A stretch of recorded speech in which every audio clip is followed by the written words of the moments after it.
All right, week two. Going to pick up where we left off last week. So up to speed for anybody that missed last week. Kind of 5 high points that we touched on. Watch out for Gold Apollo pagers.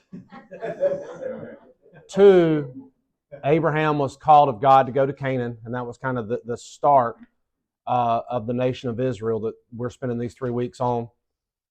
Then we touched on Ishmael and Isaac and how that was kind of the beginning of the dispute that's still going on today.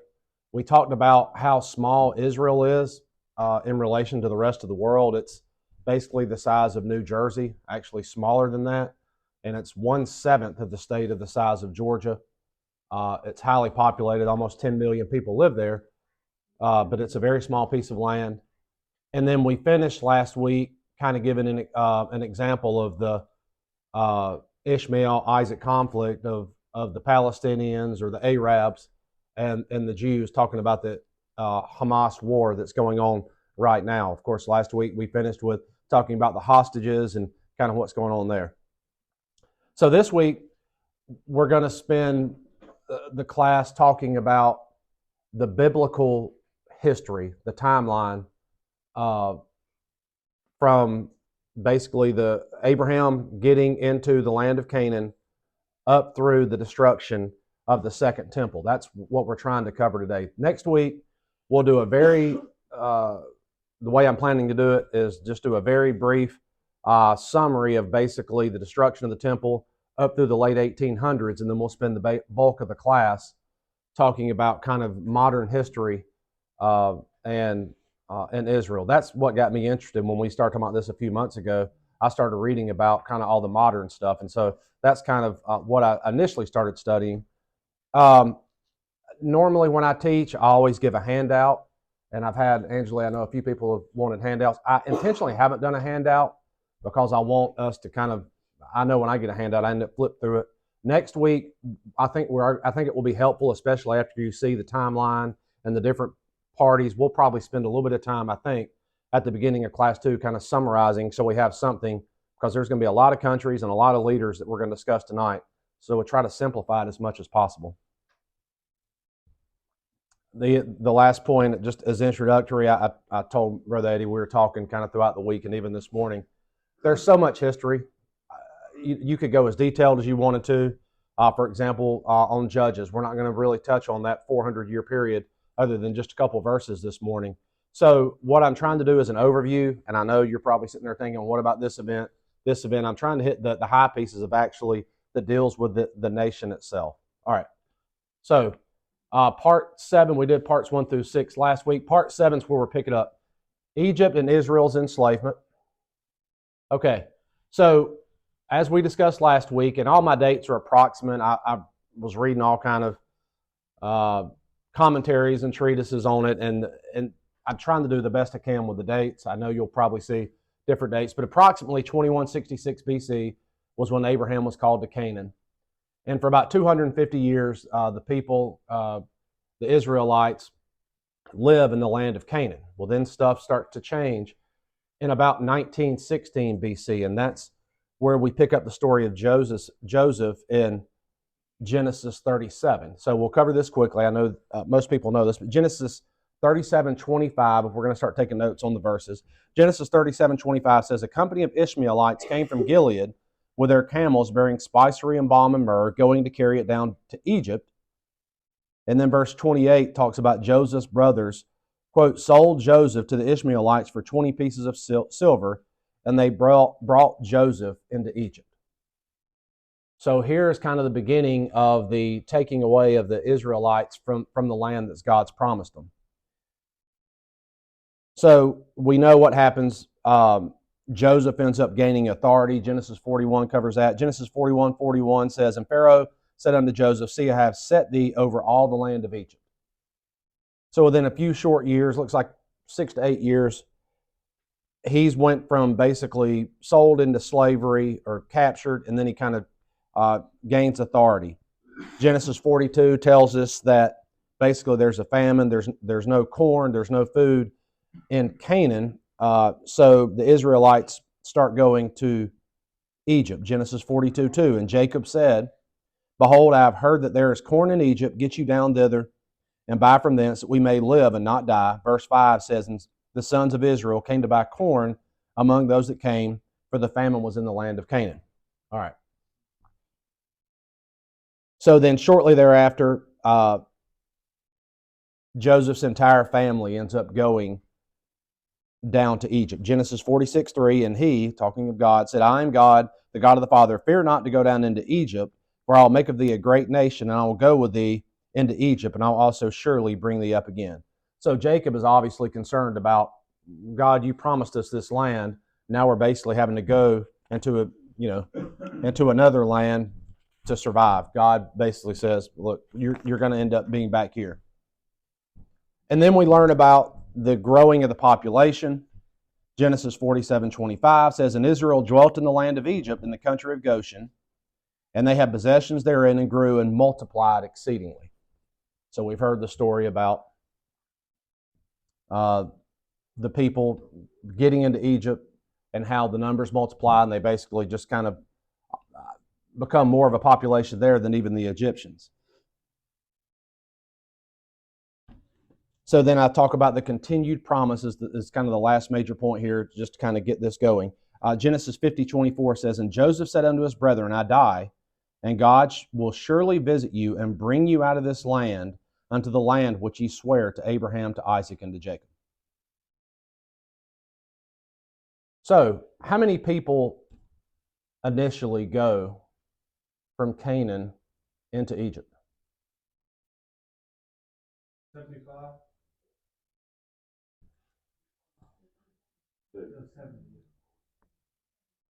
So Exodus 1:1 says, Now these are the names of the children of Israel which came into Egypt. Verse 5 then tells us, And all the souls that came out of the loins of Jacob were 70 souls, for Joseph was in Egypt already. So according to commentaries, they say that once the 70 Israelites basically go down to Egypt, which we looked on the map last week, is directly south of the land of Canaan, or what became Israel. They grow up to approximately 3 million. I read commentaries anywhere from 2.4 million to 3 million of the Israelites. Exodus 1:7 again talks about it. And the children of Israel were fruitful and increased abundantly and multiplied and waxed exceedingly mightily, and the land was filled with them. So what does Egypt do as this population grows? Well, Exodus 1 tells us that. Now there rose up a new king over Egypt, which knew not Joseph. So that connection that Joseph had built and the trust he had built was gone. Verse 9, And he said to his people, Behold, the people of the children of Israel are more and mightier than we. And in verse 13 he says, And the Egyptians made the children of Israel to serve with rigor.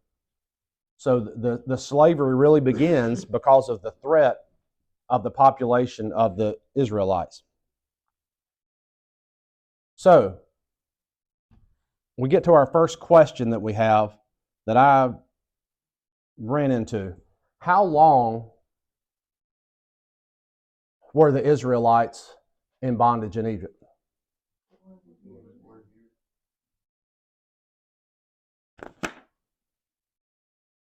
So Exodus 12:40 says, Now the sojourning of the children of Israel who dwelt in Egypt was 430 years. So I was stumped. So I tried to call a Bible scholar. I got Zach on the phone to get clarification, because even some commentary said that if you do some timelines, it could be 215 years from the removing of the people of Israel down to Egypt until the Exodus. The verse says 430. There's also verses that say 400. So I was stumped. So I'll skip that question. And we'll pass it off to an expert. How long were the Israelites in Egypt? Where did you get that?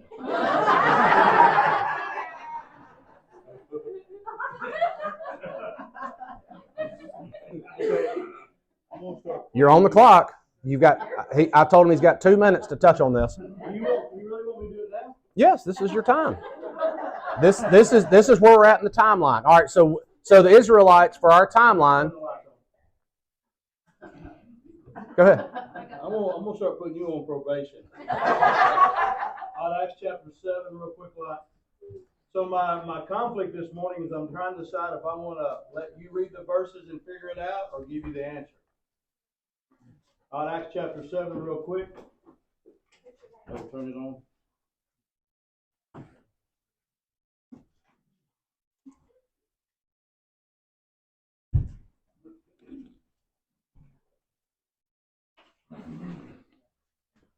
Is it on? Talk to me. All right, Acts chapter 7. Acts chapter 7. Acts chapter number 7, look at verse 6. God spake on this wise, that his seed should sojourn in a strange land, that they should bring them into bondage and entreat them how many years? 400 years. All right, look at Galatians chapter 3.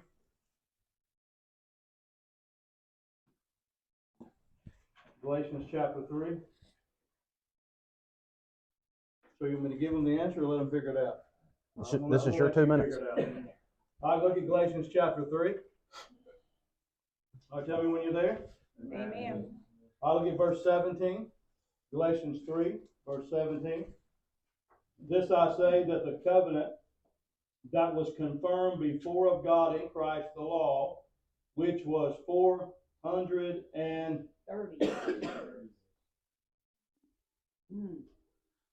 Also, back in the book of Genesis chapter 15, he says there will be evil entreated for 400 years. And then in Exodus 12, he just read, says 430 years. So there's a discrepancy in the numbers. Now listen closely. New Testament, it gives you the same numbers. To validate Genesis 15, and then to validate Exodus chapter 12. So here's your hint. Right, make a note. Exodus 1 through Exodus 6. What's missing in Exodus 1 and Exodus 2 is 2 generations. It's explained in Exodus chapter 6. And if you'll read the verses in Genesis chapter 15 and Exodus chapter 12, verse number 40, if you'll pay attention to the specifics of the wording, it explains the difference. All right? Last verse that you said? Exodus chapter 12, verse 40. Genesis 15, I don't remember what verse that is. I think it's around verse 13. All right, everybody got it? That's your assignment for this week. All right? So we'll call on somebody from the floor next week to start. Matthew, you going to be here next week? All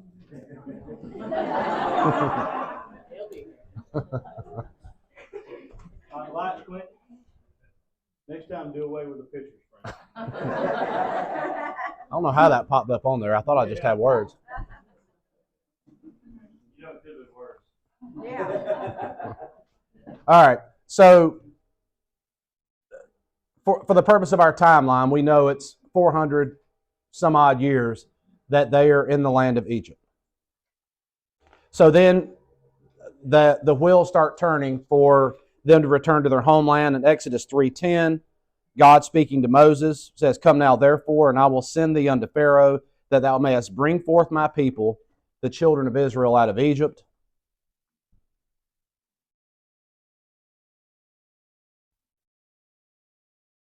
So we're going to now just briefly to talk about the return, the leaving of Egypt back into the promised land. All right. So Moses, we know, they wander in the wilderness. They're heading from Egypt up to the promised land, back into Israel.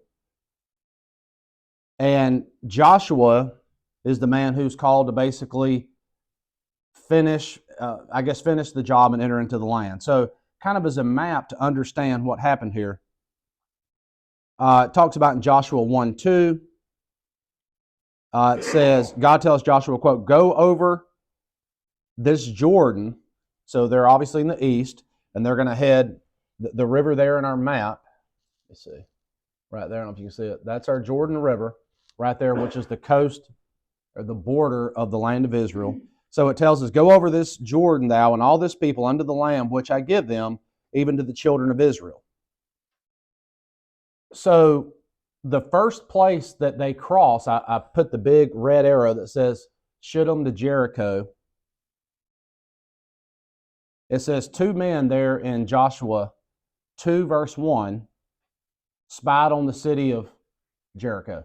So Shittim is a town directly across on the east side of the Jordan River. They cross over, they spy on Jericho. You see Jericho there is just north of the city of Jerusalem. We know the story there. So Jericho is then attacked by the Israelites. The Israelites burn down the city of Jericho. They take all the gold, silver, brass, iron from the people of Jericho, as they're directed to do. That's in 625. Then they kind of just march their way through.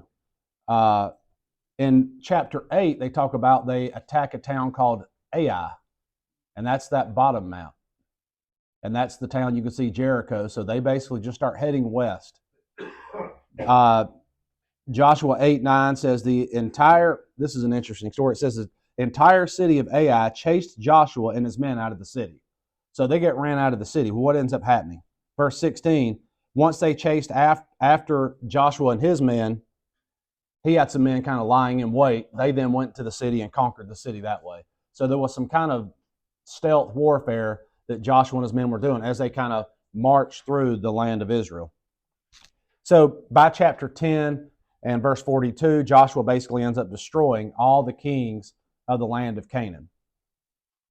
So our timeline again, in approximately 1446, 400 and some odd years, we've got them back in the land from when they left. Joshua 11:23 says, so Joshua took the whole land according to all that the Lord said unto Moses. And then talks about Joshua gave it for an inheritance unto Israel. So Joshua basically through chapter 11 tells us basically kind of a historical account of the war and the retaking of the land. All right. Now, so they're back in the land. They're living there, and then so they've got to have somebody to basically rule or kind of be for, analogous. They need a president. They need someone to kind of rule over the land. So here's our timeline again.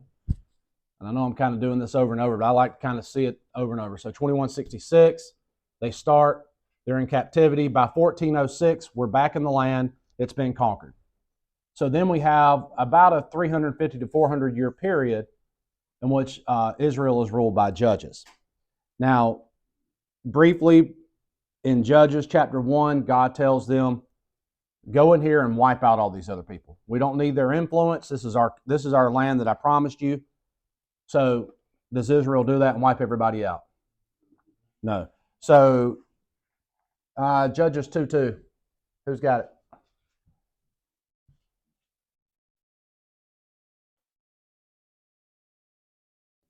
And ye shall make no league with the inhabitants of this land. Ye shall throw down their altars, but ye have not obeyed my voice. Why have ye done this? So pretty clear that the direction is you're going to enter back into your land. You're going to conquer the land, but you are to conquer everything. So do they do this? 2:11, somebody. And the children of Israel did evil in the sight of the Lord and served Baal. So we see the seesaw here throughout the book of Judges, where God's restored the land as He promised, but the people of Israel basically fall in and start intermixing with the people they're not supposed to. They're worshiping false gods.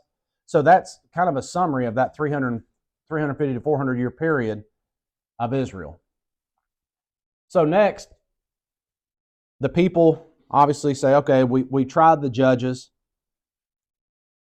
Now we're going to ask for a king. 1 Samuel kind of picks up the story here. And this is in about 1050 BC. 1 Samuel 18 says, and Samuel told all the words of the Lord unto the people that asked of him a king. And all the commentaries talk about that everywhere else around them, all these other nations and tribes, they all had kings. Israel was set up different. But Israel said, we just basically want to conform to what everybody else is doing, so give us a king. So then Saul becomes the first king of Israel in approximately 1050, after the ruling of the judges. And then in 1010, after Saul reigns for 40 years. David becomes the king. So obviously we've read a lot about David, but interestingly with David, he was a great leader in a lot of ways. I thought about this when I was studying David and kind of what he did as a military leader.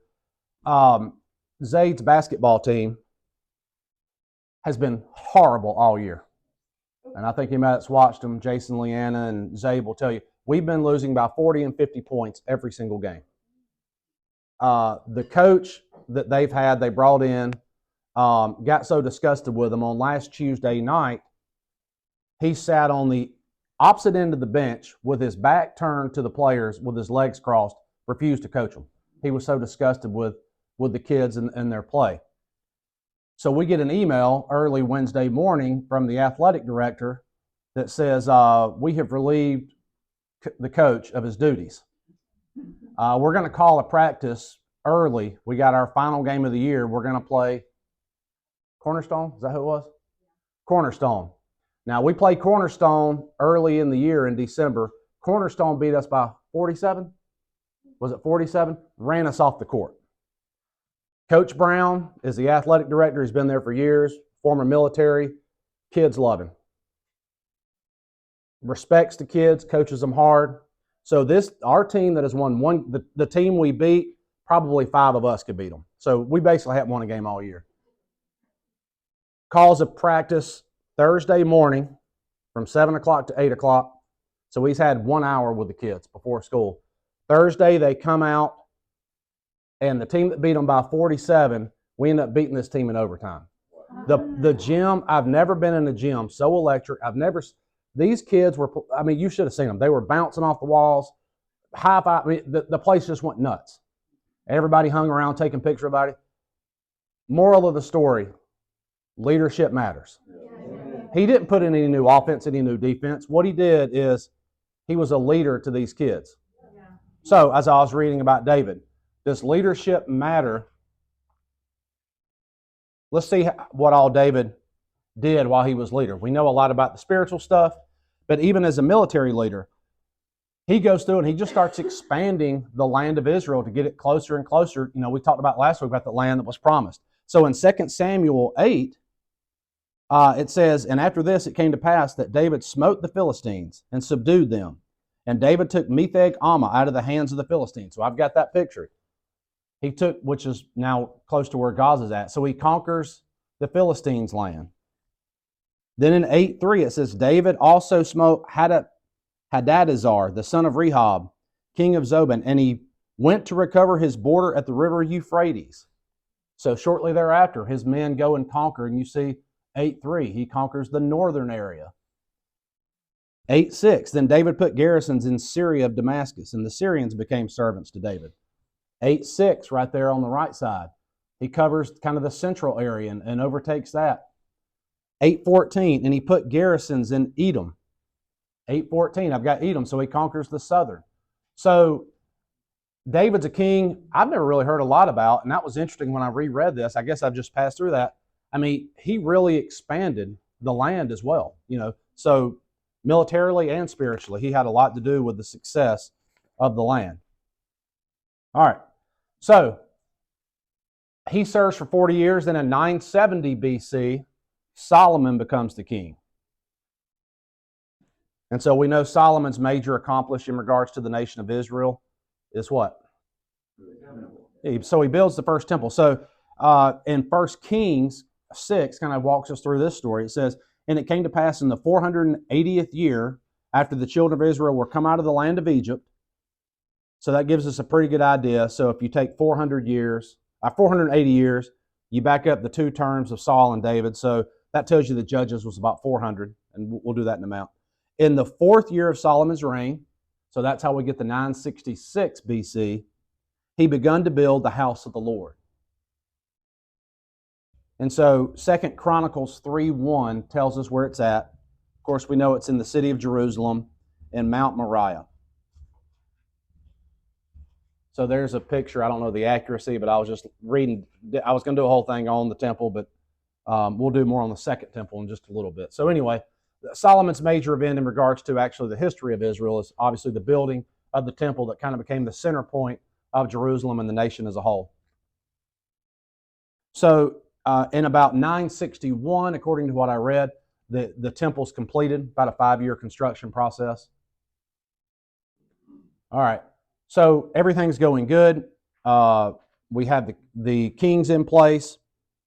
The temple's been completed, but not shortly thereafter, things start to fall apart again.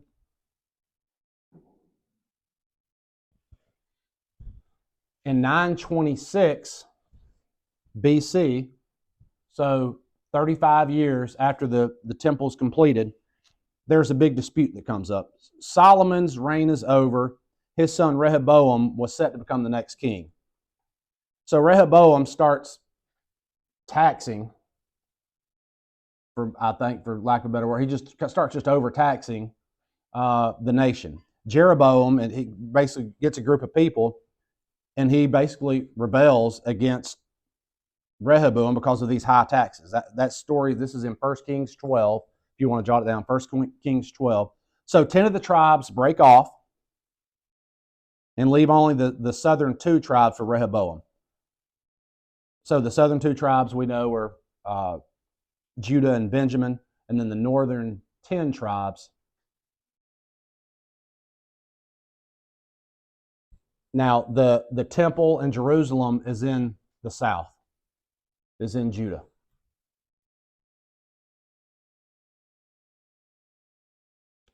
So the nations are split. We basically are now operating as a northern kingdom and a southern kingdom.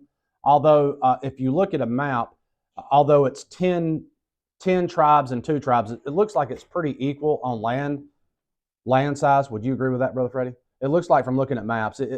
In my mind, I've always thought it was a tiny little fraction. The 2 tribes were about equal in land size to the 10 northern tribes. So in about 740 BC, so we've got 186 years of them operating, Assyria basically starts whetting its appetite and wants to start taking over this land.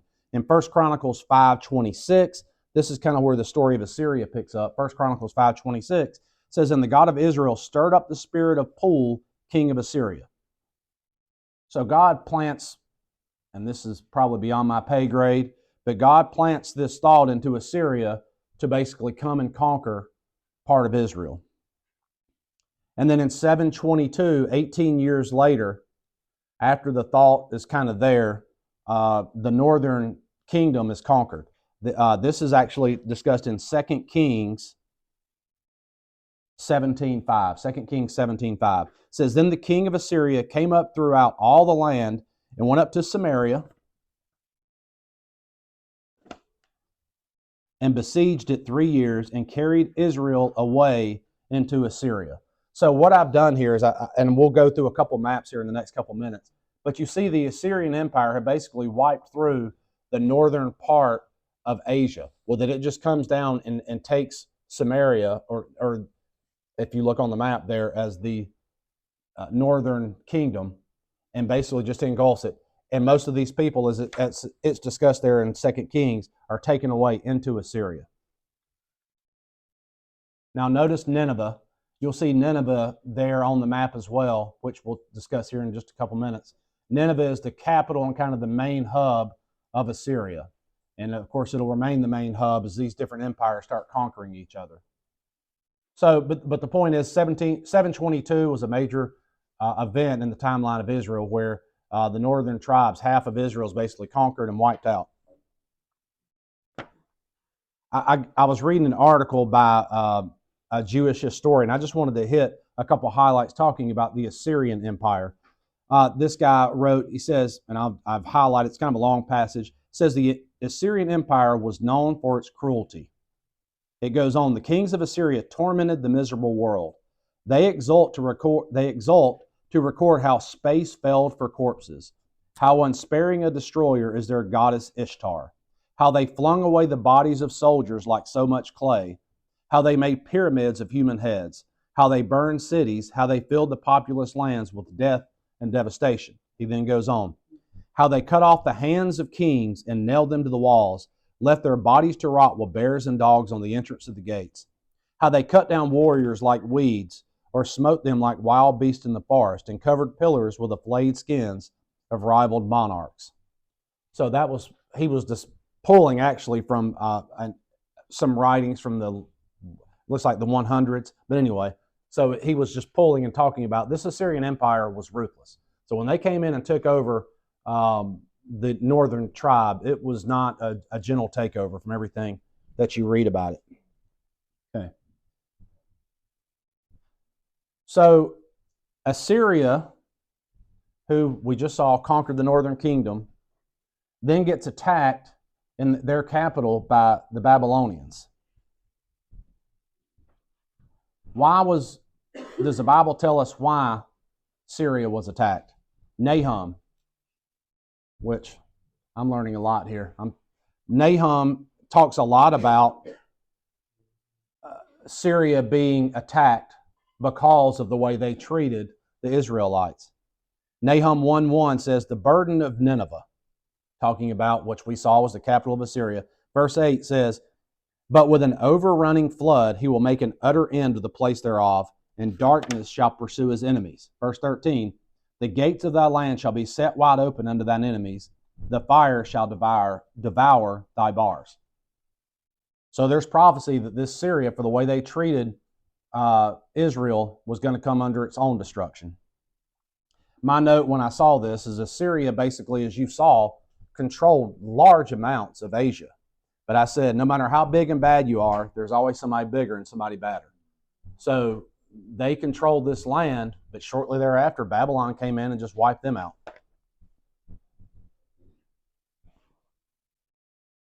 So we'll then talk about the southern kingdom. So the northern kingdom was conquered in 722. About 117 years later, the southern kingdom kind of, similar fate. And this story is told throughout 2 Kings 18. Interesting story here. There's a comedian. Who knows who, what's the guy's name? Angela, the guy that we're going to watch. What's his name? Nate Bargatze. Y'all ever seen Nate Bargatze? He tells a hilarious joke. He said, man, I know nothing about history. Like, I'm just as surprised as they are when it happens. I was watching Pearl Harbor and said, oh my goodness. So anyway, Brother Freddie will be disappointed to know that I'm pretty surprised when I'm reading. I was like, man, did all this happen in the Bible? But anyway, so I was just as shocked probably as these people were. I got to reading about Hezekiah in 2 Kings 18. Am I going to be allowed to teach anymore? But anyway, so let me walk through this story. This kind of leads up to the conquering of the southern kingdom, the two southern tribes. So Hezekiah was the king of Judah, which is the southern, that's what they called the southern two tribes, during the time that Assyria conquered the northern kingdom. This is 2 Kings 18:9, talks about that. In order to protect this kingdom, Hezekiah bribes Assyria. Assyria is coming through, as you've seen, they basically wiped out Asia.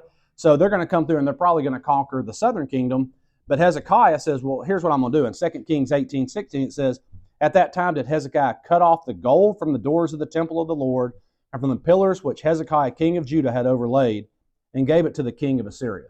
So he destroys his own temple in order to make peace with these people that are coming down and basically wiping everybody out. So despite the bribe, the Assyrians told Hezekiah's men that they would conquer their kingdom. That's in 2 Kings 18, is kind of the story. So then in 1934, God promises Hezekiah, says that he will defend the city, that he'll save it for God's own sake. So something happens and 85,000 Assyrians die when they try to come in. That's in 1935. So God keeps his promise. So then later, in chapter 20, verse 1, Hezekiah gets sick, and what does the king of Babylon do? Sends him like a get well basket, it seems like, from reading that in chapter 20, verse 12. So he's already seen somebody's tried to come in, Assyria tries to come in, fends them off by bribing them. And now Babylon, who is, as we see, is overtaken Assyria, is wanting to come in, and Babylon starts kind of greasing up Hezekiah. So Hezekiah trusts Babylon, so he brings them in for a tour, it looks like, and he starts showing off the silver, gold, spices, ointments, armor, treasures of Judah. This is 20 verse 13. The prophet Isaiah goes to Hezekiah after he goes and basically says, hey, look at all this nice stuff we have. And chapter 20 verse 17 says, all that is in thine house shall be carried away into Babylon. Nothing shall be left, saith the Lord. So this showing off and trying to make peace with Babylon, who he knows is trying to conquer him, is going to turn. So in 605 BC, 2 Kings 24:10 is our verse again. It says, tells us, well, at that time the servants of Nebuchadnezzar, king of Babylon, came up against Jerusalem, and the city was besieged. So the people that he tried to grease up and show off to ended up conquering his nation. So 2 Kings 24:14 talks about Nebuchadnezzar carries away all of Jerusalem, carries away basically anybody that has any skill or strength. By 597, about 8 years later, basically all the Jews, it says the poorest sort were left, but basically anybody that really had any skill or any threat had been carried off to Babylon. So in other words, by 597 BC, the land of Israel had basically been wiped out for all intents and purposes. So 586 is kind of the exclamation mark on Babylon conquering Israel. And that's what I've got here on this picture is a depiction of the temple being burned down. The burning of the temple is discussed in 2 Kings 25:9. It says Nebuchadnezzar burnt the house of the Lord and the king's house and all the houses of Jerusalem, and every great man's house burnt he with fire. So not just the temple, they basically burnt down Israel. So by 586 BC, you go from 722 to 586, 150-year period. Israel goes from a kingdom that's successful, that's gaining land, to it's basically wiped off the map. So I'm not going to test you on redrawing this map next week, but just to show how all-encompassing the Babylonian Empire was, you see right there where Judah's at. I mean, it's a massive empire that takes over that land. All right, so now we'll go to part 11. Okay, so the Babylonian Empire's power starts diminishing after they burn it. 586 is when it happens. By the 540s, from what I'm reading, the Babylonian Empire is losing its power. In 539, Nebuchadnezzar dies, the man who basically led Babylon into the conquering of Israel. So shortly thereafter, the Persian Empire then conquers Babylon. So we've got just one empire conquering the next. The lead up to the fall of Babylon is another interesting story. In Daniel 5, Belshazzar, who's the Babylonian king at this time, he throws this raucous party. And they still control Israel. But so he has to go get some stuff to throw a party. I understand Angelia went to Hobby Lobby 4 different times this week for this party they had last night, so who knows what that cost. But anyway, the point is he had to gather up a lot of stuff for this party. So what does he use for this party? In Daniel 5, verses 1 through 4, it says, Belshazzar the king made a great feast to 1,000 of his lords and drank wine before the thousands. Verse 2, Belshazzar, while he tasted the wine, commanded to bring the gold and silver vessels which his father Nebuchadnezzar had taken out of the temple, which was in Jerusalem. So they go and get all the stuff they had taken from God's temple and are now having this debaucherous party. And then verse 4 is kind of the kicker. It says, they drank wine and praised the gods of gold and of silver, of brass, of iron, of wood, and of stone. So they take the material that was used to build God's temple and are now turning them into a false god. So how does the party turn out? My note here is the ultimate vibe killer. So the party's going well. Everybody's drinking wine. They're basically mocking God's temple and everything that was built with it. But in verse 5, it talks about the fingers of a man's hand starts writing on a wall. So it says the king's countenance was changed. And I guess mine would too. verse 6 says, Daniel was called in to interpret the writing. His interpretation is, quote, God hath numbered thy kingdom and finished it. The kingdom is divided and given to the Medes and the Persians. That's 5 verses 26 and 27. So soon after that, the prophecy is fulfilled, and the Babylonian Empire is conquered by the Persians, which we have here on the slide at 539 BC. Another interesting point when I got to reading all this is this Persian leader named Cyrus, he was the leader of Persia, it was prophesied by name 250 years before.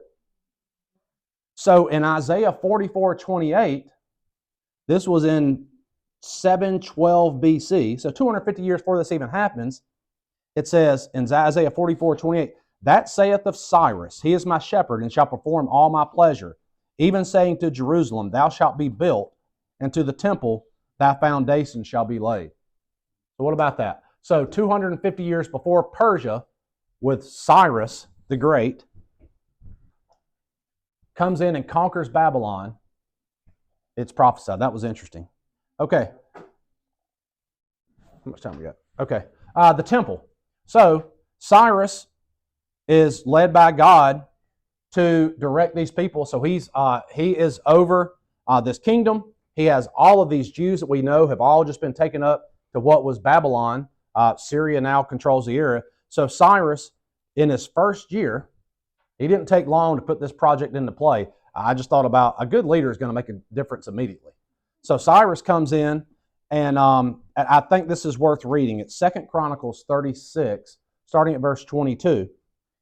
It says, now in the first year of Cyrus, king of Persia, that the word of the Lord spoken by the mouth of Jeremiah might be accomplished, the Lord stirred up the spirit of Cyrus, king of Persia.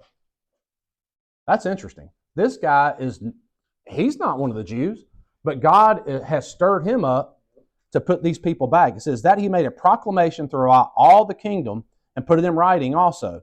Verse 23, it says, thus saith Cyrus, king of Persia, all the kingdoms of the earth hath the Lord God of heaven given me, and he hath charged me to build him an house in Jerusalem, which is in Judah, who is there among you, all his people. The Lord his God be with him, and let him go up. So how about that? Cyrus, who has really no ties, he just conquered Babylon. Along with that came the package of Israel. And then within his first year, he allows this whole group of people to go down and start building the temple. So there was 3 really cool little points here in regards to the building of this temple. Remember that it had been burnt down. So they go back and they want to start rebuilding the temple in Jerusalem. They say the construction begins about 536. Before that, Ezra chapter 1 walks us through that. Basically, Cyrus tells the people, and they start gathering up supplies. Chapter 1, verse 4 says that the men basically started gathering silver and gold, goods, the beast. So they're kind of gathering up supplies for this big construction project they're going to take on.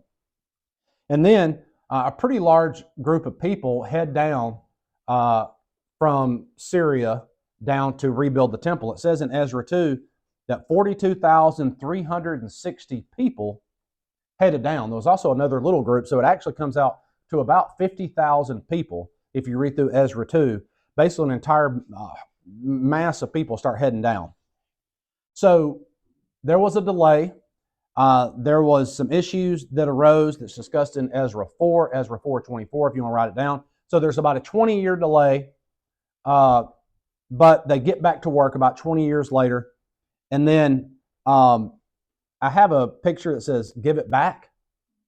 I guess that's from, I don't know what that's from. Chitty Chitty Bang Bang? I was just looking for I couldn't find a funny one, but anyway. So give it back. This is awesome what happens with the materials when they go back to rebuild this temple. So remember, what did Nebuchadnezzar do? He basically takes everything from the original temple, he makes a mockery of it, has a fake god.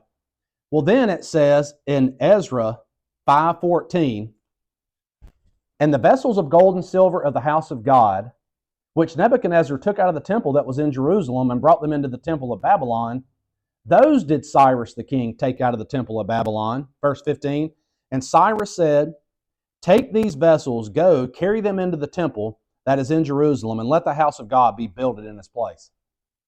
So Nebuchadnezzar made a mockery of it. All this stuff is now going to be put back where it belongs in the reconstruction of the temple. Now, the Persians, for everything I read, the Persians basically allowed the Israelites to return. They even allowed them to have their own, called about it a province or kind of their own little area. They called it Yehud. That's why I put that down on the bottom. It was where Judea was at, but basically they're allowed to basically say, we're going to let you do as you want to do during this period. So again, 516 BC, the temple construction's completed. All right. So I just wanted to put this up there. The brown is the Babylonian Empire. And then that red and all the others, that's how massive the Persian Empire was. And you don't have to get it other than just, this thing is just swelling, the size of these empires. And it was interesting kind of comparing maps to maps. Okay, so let's run through kind of the history right through here. So the Greeks, with Alexander the Great, there's a war in 331 BC, and there's a battle called the Battle of Gaugamela. Anybody ever heard of that? I don't think I ever had till this week. But anyway, it was this major battle between the Persian army and the Greek army. And on October the 1st of 331 BC, the Greeks completely conquer the Persian Empire. So this Persian Empire, as we saw how massive it is, has now been conquered. And then from what I read there, it says, in general, the ruling Greek policy during this period was to let the Jews manage their own affairs. So again, although there are other people kind of over them, they're allowed to basically, during this period of the 300 BCs, to basically live as they were living. But something changes here. There's a guy that comes into rule named Antiochus IV. This is when you called me. And I said, I'm reading about this war. And anyway, there's a guy named Antiochus IV that comes into power in about 170 BC. So there's this war. You've got the empire to the north of Israel. You've got the Egyptian empire to the south. These two empires are fighting each other. Israel has stayed clear of it for years. But the northern empire goes down to Egypt and basically conquers Egypt. Well, on the way back up, what do they got to cross through? So that's kind of where our story picks up. So Antiochus IV defeats the Egyptians. It's called the Sixth Syrian War, where basically the Egypt gets conquered. So on his way back up through Jerusalem, the high priest of Jerusalem says, come on in, I want to give you a tour of the temple. And this is in 168 BC. How does that turn out? About like it has every time in these stories. Antiochus, it says, quote, raided the temple treasury for 800 talents. This is based on some historical writings. So Antiochus says, oh, okay, I'll take the tour. I'll also just start raiding your temple again. So after this looting, here's what Antiochus puts in place. As he's basically just was going to cross through, had nothing to do with it. Okay, you want to show me this land? He then starts basically lording over the Jews. Says the Israelites were no longer allowed to circumcise their sons. He plundered the temple and other buildings.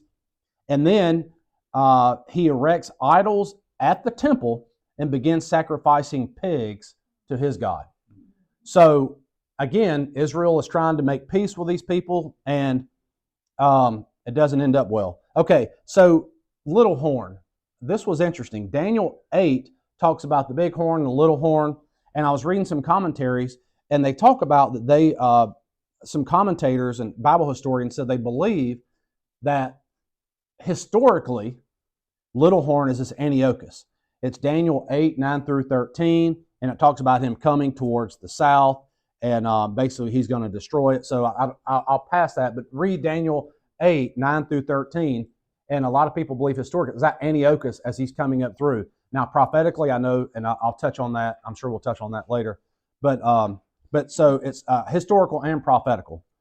Okay, so the Israelites revolt against this empire in about 167. I mean, they're making a mockery of their temple. They're destroying them. So there's this big revolt called the Maccabean Revolt in 167 BC.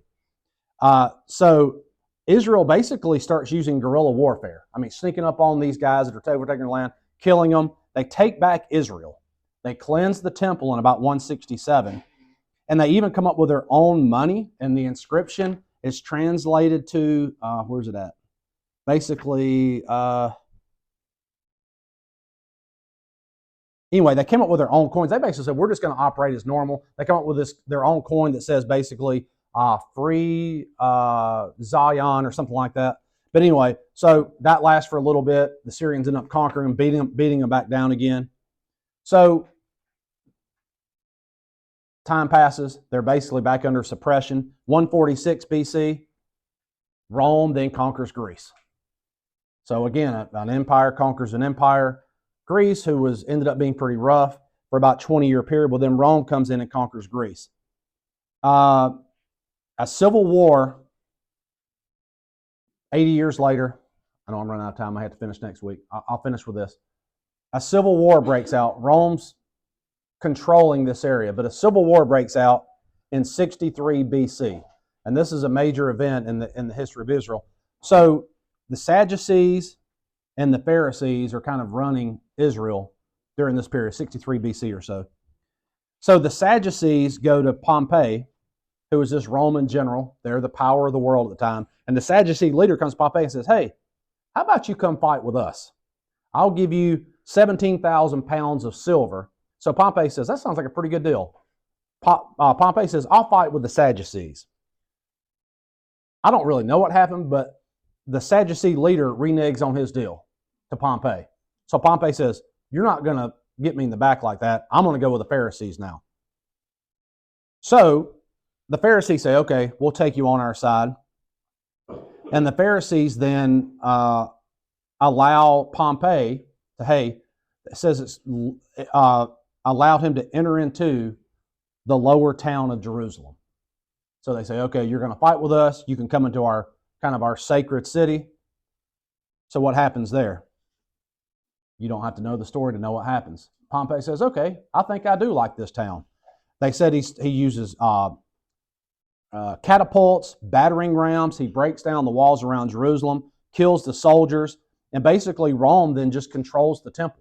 So this is, obviously we know what's going to come up with Rome and the temple later. So the event that led to that was this Pompey guy who was going to get involved in the war is basically allowed in by this leader.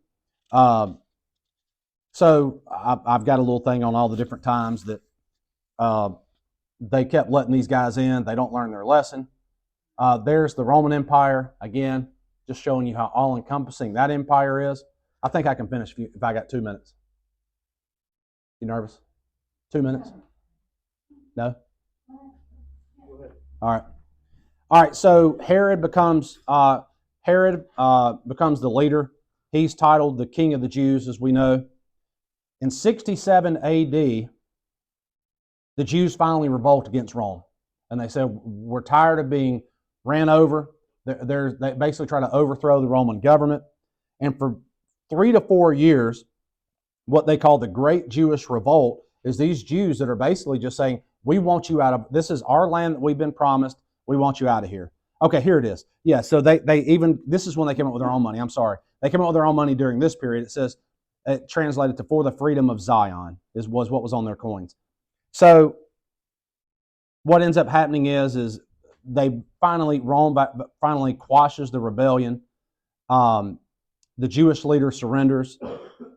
And then a Roman leader by the name of Titus comes in. Titus is the guy who basically, it says, besieged the center of the rebel resistance. They eventually break down the walls, and as you know, they tried to attack the temple, tried to tear it down. They weren't able to get to it. They basically built a wall and starved them out. They couldn't get to the third wall because they said even children, elderly people, everybody in the town was trying to hold off the Romans. They basically said, okay, no food's coming in, nothing's going out, so they basically just starved them out. Once they eventually did that, they went in, they completely destroyed the temple there in 70 AD. It says, according to Josephus, who's a historian, 1.1 million Jews were killed during this time, so it was just a complete slaughter. And we know what happens now. Basically, from this point forward, they take a bulldozer to Jerusalem and the city of Israel in 70 AD. They then go to Rome, and they build this thing called the Arch of Titus. and it's still talked about today, but it's the Roman soldiers carrying, kind of mocking Israel, carrying out everything from the temple. And that's a picture of it that's in Rome, but it's like a big archway, but it has all these engravings of the Roman soldiers basically kind of making a mockery of the destruction of the second temple. All right, I know I went over. We'll pick up here next week. All right, you guys are dismissed. Give you time to get over.